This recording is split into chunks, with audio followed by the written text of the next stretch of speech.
So can I firstly just say thank you so much for giving up your time and talking to me again, especially since we had a 2-hour phone conversation on like Friday. Yeah. I know. And then we had another chat before that, which where I interviewed you. Yes. Yeah, I know we've talked a lot lately, which has been lovely. I'm just going to keep my phone open as well so I can make sure that things are working. Yeah. Here we go. So Maz and I, we've got 5 people online. Awesome. Thanks everyone for joining us. Hello. So Hello, this is Marylin Schirmer, who I'm going to let Maz sort of share a little bit more about her journey, but I can safely say that the impact Maz has had on my life allowed me to do a complete 180 in regards to where I was. And many of the women in Emotional Confidence know a little bit about my backstory in that, you know, I was the crazy psycho angry mama 5 years ago. And I remember that. And it was funny. I remember one of the first conversations I had with you, Maz, and I was sort of dibbling and dabbling in a whole heap of different modalities, trying to get my shit sorted out. And you said to me, Bree, what I have to teach you is going to completely blow your mind. And, you know, skeptical as we all are, I was like, well, we'll wait and see, Maz. And you totally did. I'm used to that. I'm used to that. and you did. You completely, I want to say shattered my world in the best possible way, because all of the boundaries and all of those perceptions that I was so stuck behind were just completely stripped back so that, you know, the new Bree was able to step forward. So, which was the real Bree. Underneath all of the only thing we shattered was all the illusions that had, like, you know, how you perceive those filters that you see the world through. That's all we shattered. Yes. So and people don't know if they even have them, right? And that's what needs shattering. And so I love it when people say, you know, Maz, you brainwash people. And I say, yeah, because they need a good washout. Our brains are so conditioned and ended up with such sludge that's not even ours. We've inherited it, like, you know. It is. It's like ancestral belief systems and values, and we're right, wrong, and good and bad. And all it does is put so many rules and you know, it just causes conflict in our head, which turns to garble, blah, blah, blah, blah, blah, blah, you know, going on in the angel and the devil. It's just all it really is knowing that this is what I'm supposed to believe, but it's not making me feel really great. And this one's going, just go and feel great. Yeah. And you start, just come back to your gut. You know that's not making sense. Oh, yes, it is how you're supposed to be. And this one's like, but it doesn't make sense. But do it. You should. And basically, it just causes so much confusion. Yeah, it's just this day and age, we've ended up so conditioned. We've conditioned ourselves away from ourselves so far that it's a long way to climb back. And all I did was find a shortcut. Creatrix, here you go. Tell me a little bit, because obviously I know your backstory very well, and some of the ladies who follow you possibly know a bit of your backstory. But will you share with us, because I think sometimes it's so easy for women who are struggling to look at someone who does have their shit together and really be able to relate, because, you know, well, it's easy for you to say that, look at you with everything that you've got and everything that is in your life. But that wasn't the case for you. And I know, you know, I sort of met you halfway along the journey when we were in direct sales together. But even that point, there was such a long journey for you to get to where you are now. Can you share some of that with us? And look, I'm still on a bloody journey. I love that you say that. You're not perfect. What's the normal point? Can somebody point it out to me? Because, like, you know, what is this thing that we arrive at where we've got our shit together? I mean, what is that? You know, I think it's like non-human to think that ever really happens. And a lot of us think that. And it's just, everything's just about not being ourselves. So, yeah, look, I started, you know, I grew up as a child, really unwanted. Like, I was not really wanted. I guess that's the simplest way to put it. And that caused me to kind of grow up with a, you know, not just zero self-esteem, but not wanting to exist. And, you know, searching also, it was kind of the male role models in my life were not very good at all. was always sexual abuse or domestic violence and you know, oppression, pushing women down, and women and the women too bought into that, and then, you know, raised me to just do whatever men say, and that's the way to happiness or something. I don't know. It just never made sense to me. Caused a lot of pain for me, and those women who were telling me that, I didn't want to be like them, put it that way. And but anyway, I just ran that pattern myself. As much as I fought against it, I ended up in it. I ended up in domestic violence. You know, I ended up being my mum, and I was the one who wasn't going to be my mum. I was so determined. My children were never going to be abused because I had that as such a cause that I actually caused it to happen. And it did all, my worst fears happened because they were such intense fears, and what you focus on, you get more of. And that's the sad thing that we need to understand, that when we're focused on what we don't want all the time, we're actually drawing it to us because it's our truth, we think. And it's true because we've got all the evidence of it. But what we don't know is it's the other way around. We create that life experience because it's our focus and our belief, and those horrible images that we hold that we don't want to attract, we actually cause. And I did that in my life. So I ended up, you know, in domestic violence, women's shelters, and really dangerous situations. I lived in hiding for more than a year. And people say, why do you say more than 400 days? Why don't you just say a year? Because it never felt like a freaking year. You want to sit and count the days in hundreds, where you are actually looking out your window every night when you put the kids to bed, fearing for your lives, with a man with a gone off shotgun chasing you, who you know he's got that thing and it's for real. So I say more than 400 days, because it's not what most people think. Oh, so you went into hiding for a year. It's like, no, we bunkered down. My children went through hell. I went through hell. You know, it was horrible. It was a crazy, crazy time, but it wasn't the only thing. It was only one man and one issue. There were many. It's a pattern. It's a pattern. What happened?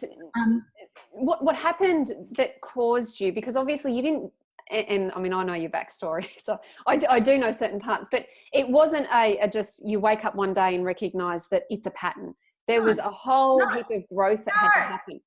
You couldn't have even told me it was a pattern. I couldn't link dots because my mum was playing out in her way. I was playing out in mine. My grandmother played out in hers. My daughters were playing out in theirs. And so it's you kind of don't know you're in a pattern, except you'll notice the occasional words come out of your mouth and you sound like your mum or your dad or something like that. But it's a definite pattern. The pattern was suppression. But what happened to me was, at a particular time, I was on a relocation program, and this was after I'd been living in hiding and came back out. He was still pretty crazy, and things would happen, and I never felt safe, basically, and I never felt like I could move on. He would duck back into my life and whatever. So they put me on a relocation program, and they said, there you go, that's the last help. And when you've been where I've been, and then they say you're not getting any more help because you're still alive, it was pretty scary. I mean, if you want to feel, that's about as alone as you can feel, I think, and be responsible for four small kids. So at that point, I was moving on this relocation program, and I was really close to my mum, and I said to her, look, I'll let you know when I'm halfway, because I was in a really unreliable car. Back then, some of my cars, my foot would go through the actual floor when you put your foot on the accelerator, because there was a hole behind the accelerator, right? Literally, your foot would go through the floor. But anyway, I was in this car that kept breaking down. Anyway, we made it halfway, and I pulled up at a phone box back then. Back then, we didn't have mobiles. And well, there was mobiles, but very few people had them. I remember my brother had one. It was a big deal. But I pulled up at the phone box to ring mum, and there was me, my 4 kids, and the dog, and we're just moving 9 hours away, taking the kids once again from all we knew as family, friends, or support. And all I remember is I just woke up on the floor of the phone box, and in that split-second moment while on the floor, it turns out I'd had my first ever grand mal epileptic seizure. I never had epilepsy, by the way, but here I was having an epileptic fit. And all I remember is I woke up, kind of, well, whatever happened, you snap out of it or something. And I looked through the glass over the headlights, through the windscreen. I saw my kids and the dog, and I'm looking at them because if you read my book, the dog's kind of a pivot, also very important, special to me. And so I had my 4 kids and the dog in the car, and I remember just looking at them, and I looked at them, and in this split second when you come out of a seizure, none of your faculties have caught up with you. Nothing. You've got no thoughts, no belief. In actual fact, even when you're silent, you can kind of hear like crickets in the distance. You know, when you're really alone and silent? Yeah. In silence. Well, this is more silent than that. This is no little humming in the background, no distant crickets noise that's in your head. And it was just pure silence. And all I know in that moment, I was just reality. All those glasses had obviously been shattered off me. Mm-hmm. And I saw that the plight of these kids and that dog were because of my choices. And, you know, this wasn't long after my children had been abused, and my dog as well. So it was, to me, a slap in the face. You are the common denominator for this person, the common denominator for where they're at. And here you are fleeing for their lives. You're lucky they're not dead from your choices. So it was a really hard wake-up call to have, and we do get them. You do hear of people having a natural wake-up call and, you know, they turn their life around on a dime. Well, that happened to me, and that was my one. And for some people, you see people get like a cancer or something, or no, a heart attack. Then we hear about it, don't we? All of the people who ever wrote some book on health and wellness, 9 times out of 10, they had a natural wake-up call. They used to be really big and unhealthy, and then suddenly something happens and snaps them out of it. Well, I think it's a shock. And in that shock moment, it's like, I've talked to people who've had this happen, and they say they can't, it's like the second that shock happens, like they wake up, they're just told you've just had a heart attack, and the doctors and everyone's talking to them, they can't hear them. It goes silent. So it's almost like a reset. It's a wake-up call. It's like, there's this silence, and in that silence, everything about yourself, it's like the world, you're living on this world, and it shifts on its axis, and you can never go back. You can't ever go back, right? Because it's shifted. It's like, once these glasses have shattered away, that's it. And then you see those people, suddenly they've tried to lose weight, they've tried to eat healthy, they've done it for 45 years, and this one thing stops them, turn around on a dime, and it's effortless as well, because they've got almost like they're downloaded with all they needed to know to snap out of it. And that's what happened to me. I knew in that moment, it's my choices. Now, did life get easier in that moment? No. You ask a lot of people who had a heart attack. No, but I tell you what, in 12 months' time, you'll see them. They've now written a health book. They're running a set of gyms. They're like running marathons, and they're 60 and they're healthier than they've ever been. But no, it's not easy, but it's simple. Because your situation didn't change. Like, you were still, you know, after that moment, you were still relocating. You still had the 4 kids. You still had all no of the job. baggage. I had nothing. I had no support. I was still going to a town where I knew nobody, not one person. But you've had a different shift. You had a different way of now seeing your life and your role in your life. I just took the victim hat off. We were all feeling sorry for ourselves. That's what's wrong with a lot of us. Like, I didn't know how much I felt sorry for myself. Like, I did. I'm like, and I had good reason to. You know, don't get me wrong. Like, it's easy to feel sorry for yourself when you are a victim. Yeah. You know, I remember fleeing, and my mad gunman's chasing me around the neighborhood, and I pull up at a friend's house that had been a friend for years, and I said, can you just help? And she said, no, go away. Like, you're bringing this bad stuff to me. And every door I knocked on was the same thing. Of course, nobody wants that. I mean, I really, really was a victim. But what happens is when you see that in yourself and you take that on, it's you want somebody to acknowledge that. You want just one person to say, I feel sorry for you. It's like you do. Yeah. But then that becomes a habit and that becomes addictive.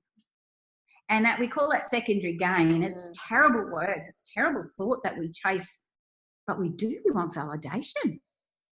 I wanted validation. You wanted validation that you're not the only angry mum. I wanted validation that I want to know that, someone feels sorry for me. Just, I'm a starving person. Feed me a piece of bread. Like, I just wanted one table to hide under. Yeah. Where I thought he wouldn't find me. And, that's just one example. But yeah, I mean, that's only one part of my story anyway. But it's a perpetual victim, and it's because mind images, we all carry, there's a screen we all have, and that's it, right? And my screen images was everything I didn't want in life. I didn't want to be my mum. So I see a picture of my mum. So I've got to look through that to see the world. Yeah. So I'm looking through. I want another whole man in my life. Also, image, what do you think? My father, this person. In my screen, everywhere I looked, there it is. There was evidence. So I looked through what I didn't want at the world while looking. So how am I going to find someone that I do want, because I don't even know what that is? Yeah. Truly, we all know what we don't want. No one knows what they do want. So anyway. So you had personal circumstances that created and supported this victim mentality. You had a moment, and that was when things started to change, in that you then started to look into personal development and self-help, and you went down a long journey of bettering yourself with the resources that were available to you. I remember being in a women's shelter, and it said, and I read the book by Louise Hay, You Can Heal Your Life. Yeah. And, I remember reading it going, yeah, you can. Other people can. But if you've been what I've been through, you wouldn't forgive those bastards. Bastards, I'll basically. You wouldn't forgive that. No way could you forgive that. There's no way I could forgive that. But there was a little thing in the back of my head that went, maybe you can. Like, my perception of forgiveness back then was revenge. Like, there was nothing else, man. I was bitter and twisted, What happened to my kids? I wanted to kill people. I own that. I wanted to kill people. So that bitterness mixed up with my victim and everything like that was just toxic. I was toxic. I was toxic to myself and everybody. But I'm trying to think the question you asked. You started on personal development. So even though you were bitter and twisted, there was still a part of you that recognized you had to take ownership of the bullshit. Yes. To create change. That's hard. But it's got to happen. Yes. It's like, I'm sorry, but if you want to lose weight, you have to put one thing down that's not healthy. You have to take responsibility for something. So, and look, none of us want to. It's not easy, but, weigh up your whole life. You've only got one that we know of. And if you really did your maths, there's only a set number of weekends you're going to have in your whole existence. How do you want to spend them? Yeah. Is being a victim serving you? Well, I've never seen that serve anyone a healthy life in the way of quality of life yet. So what I want to know, Matt, is because, obviously what you do and what you've taught me to do, that it's different from other life coaching processes. It's different. Can you try and explain in layman terms what led you to work more specifically with something that no one was talking about? Because up until you started to do the studies and dig in for the research, there was very little evidence that sort of supported that male and female brains were different, and the processes that were available for women to get help were certain processes that we still have a high reliance on, and they do work to a degree, but we know that there's something easier. But they're not for women, not really, not if you understand. Share that. Yeah, we're still on the cutting edge, darling. We're still on the cutting edge. I don't know anyone else that's doing the research that I do. No one. I don't know one person. I can't find anyone on the whole planet. So what made you start searching for that? Well, because, you know, like for me, I guess growing up, and my big issue was around seemed to be the oppression of women, and then women buying into it and adopting the suppression and thinking that it's healthy to beat yourself up. After all, that's your lot in life, and you made your bed lie in it, and all those kind of old-fashioned beliefs that we kind of adopted accidentally. And then seeing the men dominating, I then adopted my masculine to make up for it, and so I got an attitude. And so, you know, I got my strength that way and all of that, but it wasn't really serving me. So what happened was, after I had my wake-up call, I remember I was laying in bed one night, and this is because it was a relocation. You go into emergency housing and they didn't have much. You don't have floor coverings or any of that sort of stuff. And, you know, I remember all I wanted to do was save and get some floor coverings and start our new life. I remember laying in bed one night and I'm just crying. This is after my wake-up call, not long after. And because I didn't know how to turn my life around. I had no skills. I was a checkout chick and a barmaid. That's what we used to call ourselves back then. Sorry if it's not technically termed right these days, okay? I was a checkout chick. Dropped out of school to be one, and I was a barmaid. That's what we were back then. And I was pregnant and barmaid. So my skills were not very, you know, I was not like academically like going through uni or anything like that. And I remember laying there just thinking, what am I going to do? These jobs I went for were just, I always got knocked back because I was a single mum with 4 kids in a town. You know, no one would employ me. Once they knew my story, they knew I didn't have backup. I remember laying there going, and I'm not a religious person. And here I was looking up I remember looking at the light, and I'm going, please just bring me anything that even I can do. Yep. You know, something I can do. You know, I'm ready. Who was I talking to? I don't know. But anyway, and then, you know, a job fell through, but then this one kept popping up, and it was for direct selling. And I'm like, I'm not doing that. No way, I'm not doing that. I said a few other words, but anyway, I said, I'm not doing that. And anyway, the woman got me when I was really at my lowest, and the job fell through. And I'm thinking, who do you think you are, Marylin back then? Who do you think you are, Marylin, to knock anything back? What are you? You know, you have to do it. You said you're desperate to do it. Yeah. So I did, and I said, all right, but I'm going to quit in a month, show you it doesn't work even for someone like me. I can't do stuff like that. And it worked really well, didn't it? And just a little. I started, yeah, because you didn't have to know anything, right? So it just blew my mind that from the determination, obviously me without my old filters, I could do this. But what I started to do, I used personal development, you see, to build my empire and become number 1 in 10 countries and all that stuff that you know I've done. It was all because of the personal development element I put into the business. So I knew that was something really, really important. I knew that. But something was still missing when I did get to the top. I'm like, hang on a sec.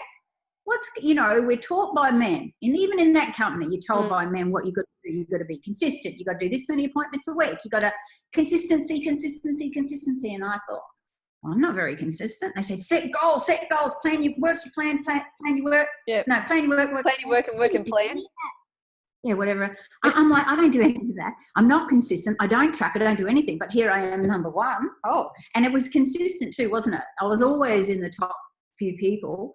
But it was personal development. But I got really cranky when I got to the top because there was no more challenge. And I'm like, we need to work something out here, people.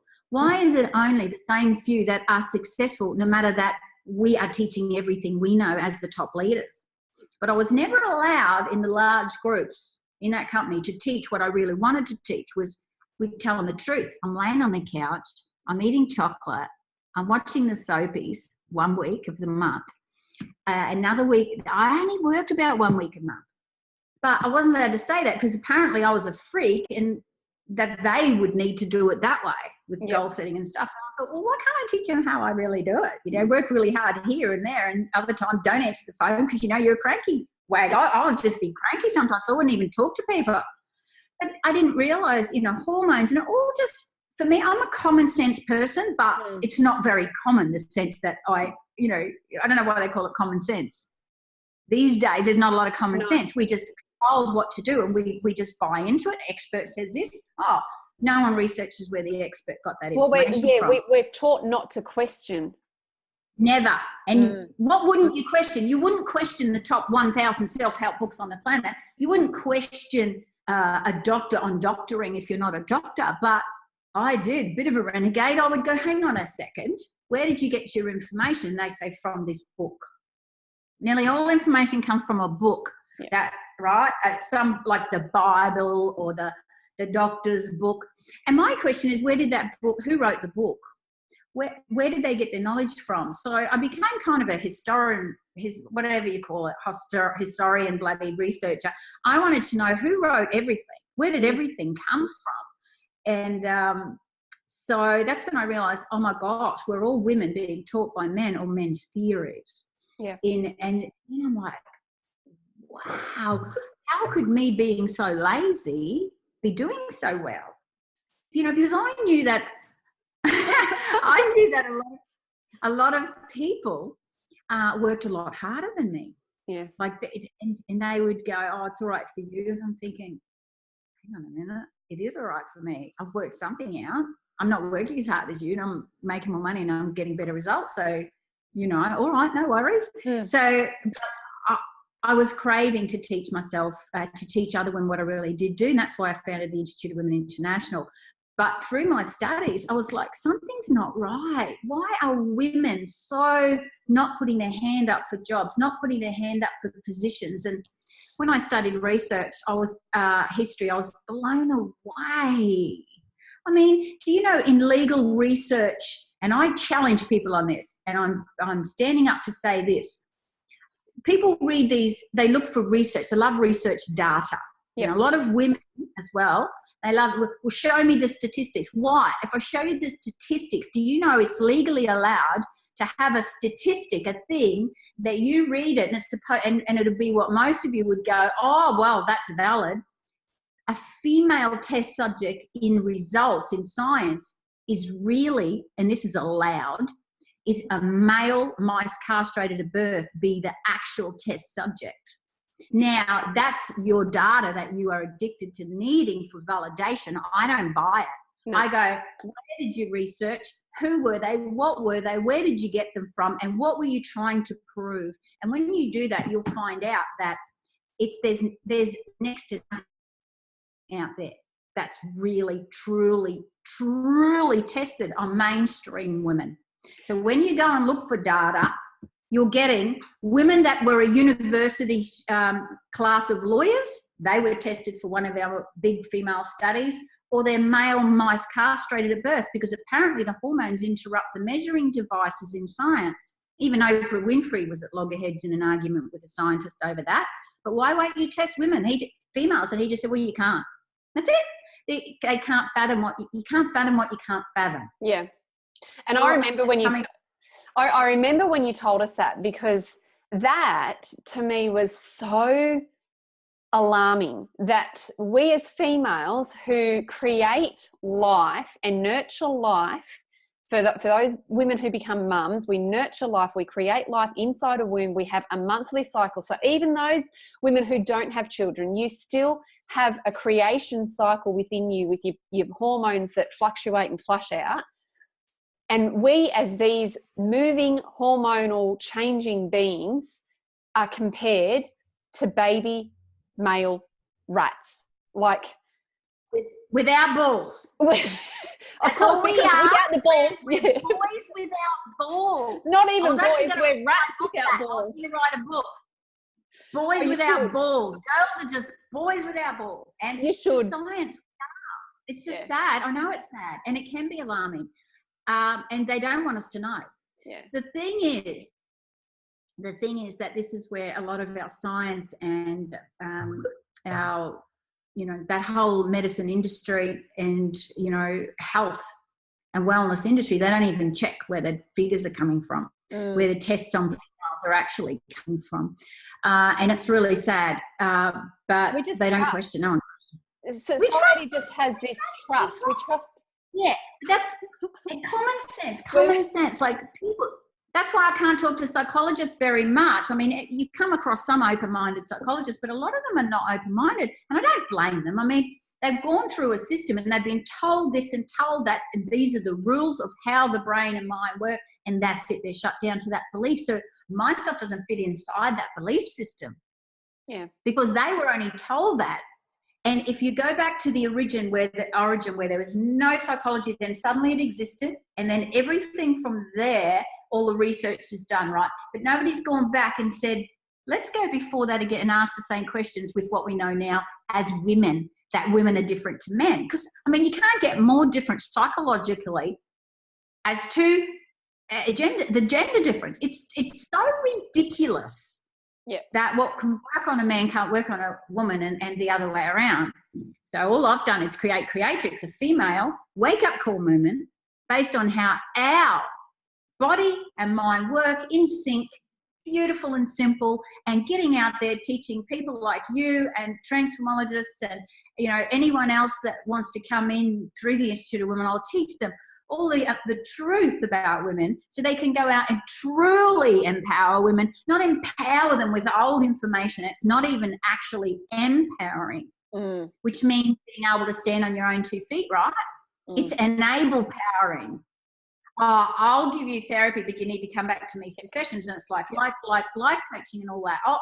I'll give you dependent empowerment, which is not independent empowerment. With the true definition of the word empower is to empower that one single human being to stand in their power. Yep. And that's what we do, don't we? And that's what we're about. We're about truly empowering women, giving them hard, cold facts. Sorry, love, if you don't want to hear it, but this is the truth. If you want to keep your head in the sand, what are you going to do? You're going to keep this crap alive, and there's going to be more women sitting on chairs. The stats are going, it's crazy how many women have anxiety and depression when they shouldn't even have it. There's nothing actually wrong with them. It's a misunderstanding. We're not even being taught plain simple truth that you're a hormonal being. You're not meant to be consistent. Any business woman who's running a business every single week doing the same duties, same as every gym, if you're given the same exercises every single week and you miss a week, the fact that you feel bad is you shouldn't feel bad. They're teaching you the wrong way. Yeah. Anything that's consistent for a woman in a body whose brain is fueled by a fuel, and the fuel that fuels our brain compared to the fuel that fuels a man's brain, right, is 2 different fuels. That's the thing. Our fuel is our hormones. Theirs is testosterone, which keeps them very stable and perceiving constantly the same. We perceive differently every week according to that beautiful. There's so many hormones that flow through our system every single week, day to day even. And when you understand that, we perceive through that. That's a filter not even taught in NLP or any of those bodies of knowledge that teach how the mind works and the mind filters. They teach, this is how the mind works, this is how that brain works. Well, I'm sorry, but the fuel's different. Even if the machine appears to be similar. Yeah. The fuel, what happens when you stick aeroplane fuel in a car? You get a different bloody, good on you. You're going to spurt down the road, and that's what we're doing. We're spurting everywhere thinking there's something wrong with us. Just give us the right bloody fuel. Give us the right software for our hardware. Yeah. And we're going to fly and get that suppression ripped out of us. And that's what Creatrix is, ripping that crap out where we don't believe in ourselves and can't speak our truth. You know, at the same time, some women have pretty much grown a set of balls. I did at one point in my life, but I needed to. So what happened? Oh, we're frozen again.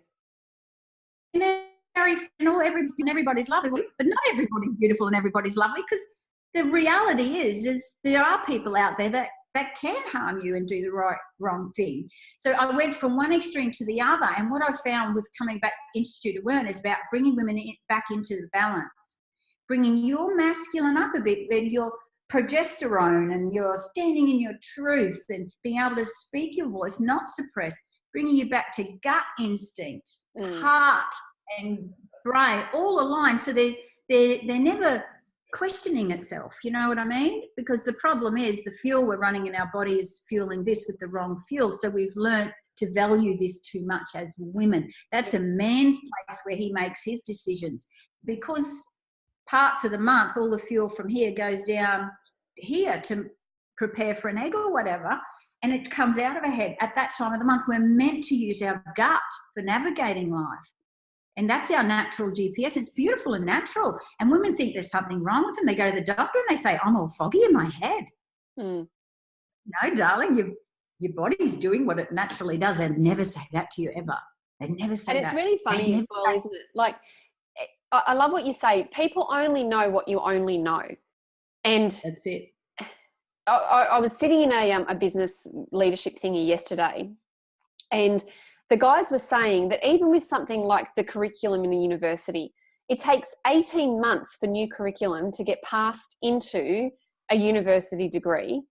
And the ones that tend to get passed in are the ones that they perceive are going to have the longevity, because they don't want to be updating curriculum every 18 months. They want curriculum in there that is consistent because it's cost effective.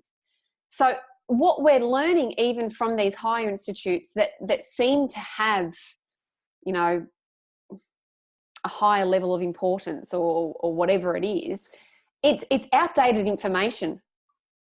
Well, I mean, yeah, I would even question the motives behind the people submitting what they're putting into the manuals, whether they are drug companies and pharmaceutical companies. Yeah. I mean, it makes sense, doesn't it? They give you a free sample when you go to the doctor. Hey, you're feeling, I've got a free sample. What? Yeah. So what is, okay, so let's get back to one key piece of advice. If there's a woman, and you obviously, you know, we both share the same passion, and that is to give women the strategies and the tools to be able to embrace who they are as females.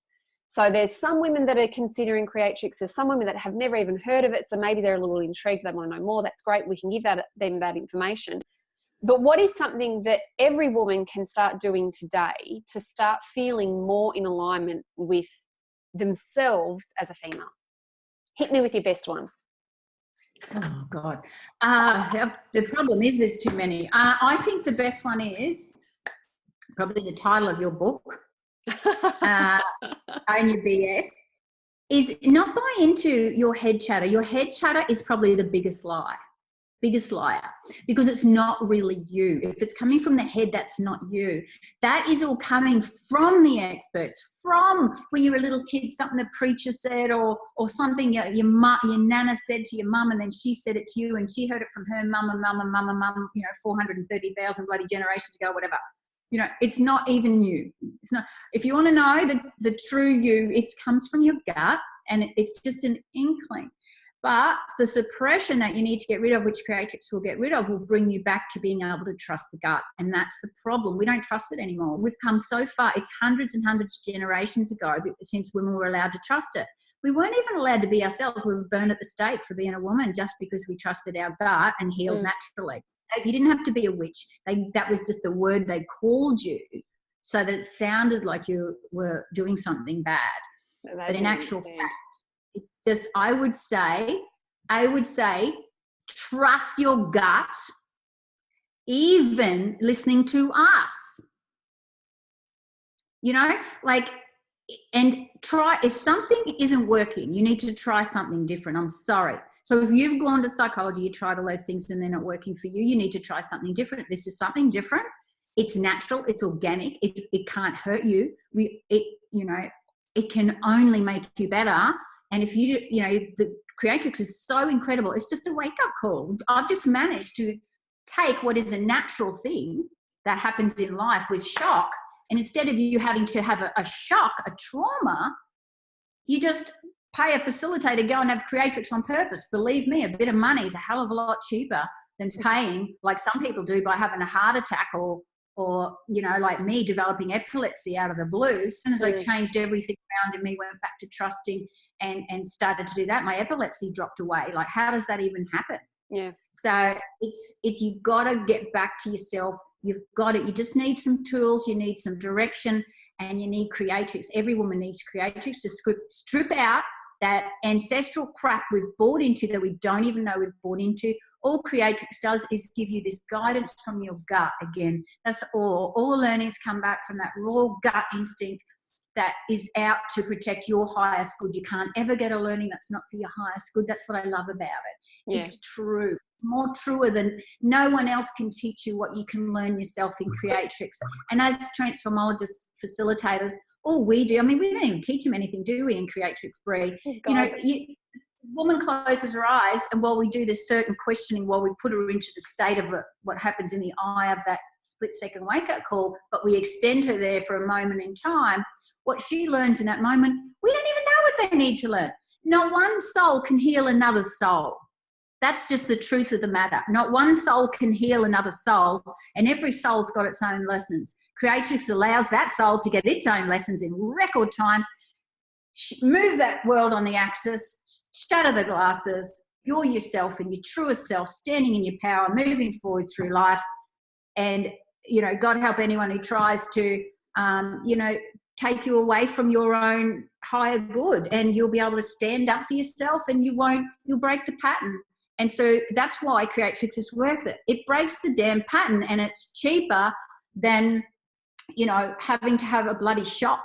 I wouldn't wish that on anyone. I wouldn't wish a heart attack to have your natural wake-up call. Some people go to their grave at 90 and they never had one. Yeah. And that's sad. It's been, I know, so my experience with Creatrix was 5 years ago. In the 4 years I've been doing Creatrix, I've worked with 200 women. I know you've now trained over 100 women to be facilitators. How many lives do you think so far have been touched by Creatrix? Definitely. We're into the thousands. And of those thousands, we're over 1,000. I know that for sure. Yep. So we've had over 1,000 women. I don't know. How many of those 1,000 women have questioned Creatrix after they've experienced it? I would say realistic, probably 5 have gone because they haven't been ready. Yeah. You know what I mean? Because you can't question it. It's unquestionable. The only way anyone can question it is if they don't play full out and they're like, they're whinging about it because they actually weren't surrendering to do the process. Yeah. So they must have been still getting some little thing out of it. Or they slip back into that secondary gain status where they're falling back into Free, I'm listening to media on Monday. Oh. Yeah. That can happen. Yeah. So five out of 1,000. So for those women who are out there that are actually thinking, is this for real? There is like a 99.9% so far success rate of over 1,000 women that can stand there and say, yes, this is for real. And it is nothing like anything that is currently available. There's nothing. There's zero. Because this is a wake-up call. It's not, NLP is very mathematically, about coding and moving images and all that crap. That's good. Oh, look, it's good. It's good for here and now navigating, but it doesn't have the internal deepest part of a person know what they're here on this planet to learn in this lifetime, to break the cycle, fast, boom, done. Like this thing, people are out trying to find themselves. That's because we've come away from ourselves so far, or fix themselves because they feel like they're broken. But Creatrix takes you in, you don't need to find a fix. There's this little learning you need to learn, and that's it. Yeah. And you get them from Creatrix. That's it. Creatrix is just a wake-up call as my gift to the whole planet, where people can just simply close their eyes, get their wake-up call without a trauma triggering it. I mean, that's priceless if somebody recognizes that for what it really is. Yeah. We've had women say afterwards, look, if I knew, and my husband knew that it was going to make me so open in the bedroom, so easier to get on with, that I was going to stop, the way I was treating the kids, if I was going to be more social, more happy, more just joyous and at peace to be around, we would have sold the damn house. Mm. It equals money in the bank when you're not stuck like that. When you're stuck like that, I was so poor. I remember Christmas, we were living in a house, we were all bloody sharing these couple of single bed mattresses, and for Christmas, it was a bag of ice in the bloody sink was our fridge. Mm. That was our fridge, otherwise we couldn't have cold things. but we lashed out for Christmas to put some butter and ham in the sink. So it's like, to break that cycle, and let's face it, you now know I've earned millions of dollars, right? And it's just through helping people. And, I still think that for every dollar I've ever earned, it represents somebody that's having a better life. Yep. And I love that. That's why I do what I do. The money's just a byproduct. But if you've got a poor money mentality, poor relationship beliefs or whatever, and you're in any cycle, women don't have areas of life either.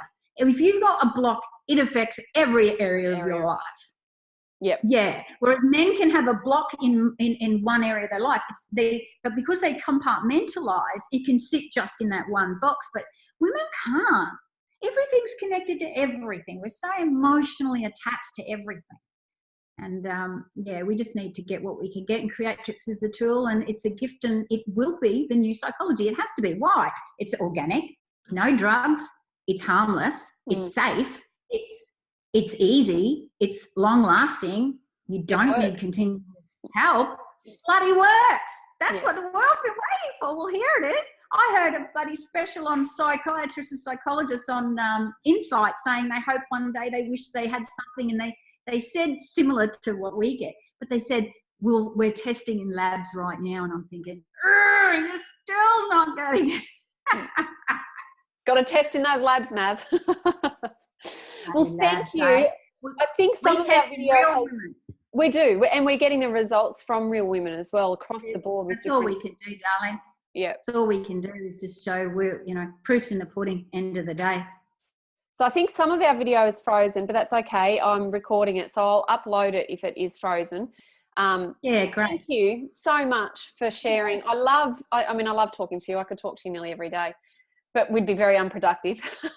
We got work to do.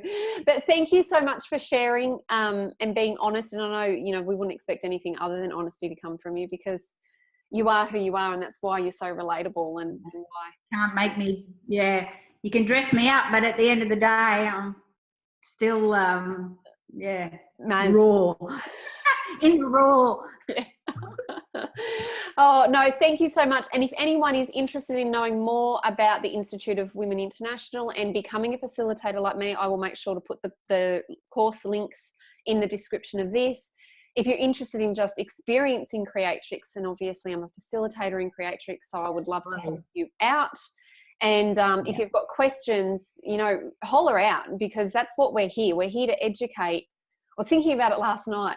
I've got new ideas, Maz. I'm very excited. I've got so many too. It's driving me nuts. There's so many ideas. This is connecting to what you and I were talking about on last week. So there's an idea forming. Anyhow, our job, the way I see it, is to educate and then alleviate and then elevate. So we're educating you now in regards to the feminine factor and the gender difference and who you are as a woman. We can elevate you out of all of that shit that you're in with something like Creatrix. And then we're going to educate you to be able to take it, elevate you to be able to take it to a whole... and we're going to alleviate you from that. Exactly. Yes. Yeah. Educate, alleviate, and elevate. Watch this space. There's something coming. I like the sound of that. Beautiful. All right, Maz, you have a wonderful afternoon, and we'll be in touch. And thank you so much for all of the love and support and everything that you do for females and for women around the world. You are a godsend. My pleasure. I just live and breathe to break into generational negative cycles, and I'm going to do it in my lifetime. I live every day. Every breath I take is for that purpose, and that's what we're doing. And just let's keep doing that, and the right women will come. And that's what we believe, isn't it? They'll come because of our heart and what we're wanting to do, and we'll just do it anyway. Yep, we'll keep going. Thanks so much, Maz. Thanks, Bree. Talk soon. Bye. Okay.